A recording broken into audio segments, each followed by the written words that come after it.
Teman-teman, saudara-saudariku yang beriman dimanapun berada, kaum muslim dan muslimah semuanya, tanpa terkecuali saya menyapa dan mendoakan mudah-mudahan kita semua masih dalam naungan limpahan rahmat Allah dan masih dalam perlindungan Allah SWT dari segala mara bahaya dan dari segala bala yang bisa muncul atau datang secara tiba-tiba, baik dari langit ataupun yang muncul dari bumi. Dan mudah-mudahan kita juga dihindarkan dari bentuk-bentuk musibah seperti kebakaran, banjir, tenggelam, dan ditimpa reruntuhan.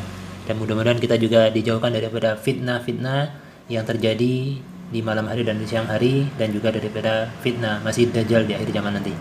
Dan Allah jaga, mudah-mudahan Allah menjaga semua anak keturunan kita daripada fitnah-fitnah akhir zaman yang sangat menegangkan dan sangat besar sekali, karena belum terjadi sebelumnya fitnah yang lebih besar daripada fitnah yang akan terjadi di akhir zaman nanti.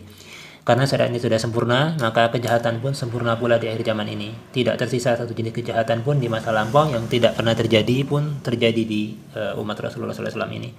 Kalau dulu Fir'aun itu membunuh bayi yang lahir ketika jelas jenis kelaminnya laki-laki, dibunuh langsung ya, dengan digorok dan dibanting ke lantai, itu zabah yuzabihun abna'akum, itu ya, membunuh bayi laki-laki yang dilahirkan di antara kalian. Maka di akhir zaman ini belum jelas jenis kelaminnya, mau laki-laki mau perempuan, masih dalam perut sudah dibunuh ataupun diaborsi. Nauzubillahi min zalik.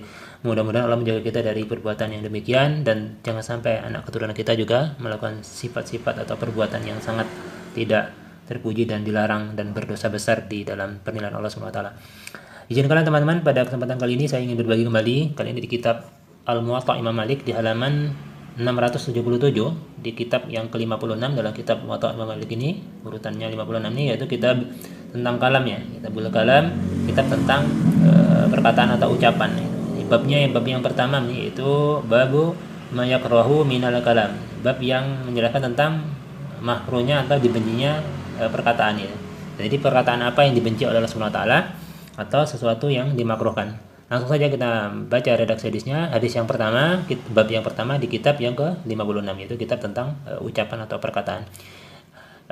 Qala al-muallif, Imam Malik berkata, haddatsani Malik, ya, sudah Imam Malik berkata, telah meriwayatkan kepadaku, an Abdullah ibni Dinar, Abdullah ibni Umar radhiyallahu anhuma. Ini an Abdullah bin Umar ini adalah Abdullah bin Umar ya, dikenal dengan Ibnu Umar radhiyallahu anhuma, atau anak daripada Umar bin Khattab radhiyallahu anhu.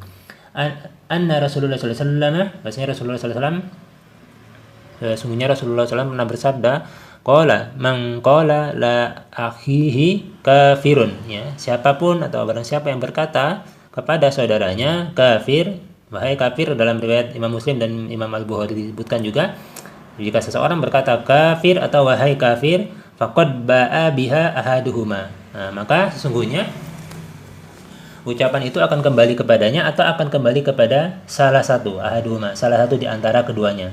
Jadi siapapun yang mengatakan kepada saudaranya wahai kafir, wahai sesat, wahai ahlul bid'ah, ataupun wahai ahli musyrik, maka ucapan tadi jika tidak benar, tidak sesuai dengan apa yang terjadi di lapangan, yang dituduh bukan kafir, yang dituduh bukan bid'ah, yang dituduh bukan pelaku perbuatan musyrik yang nyata-nyata menurut penilaian Allah dan Rasulnya, maka perkataan kafir, bid'ah atau sesat tadi akan kembali kepada yang mengucapkannya.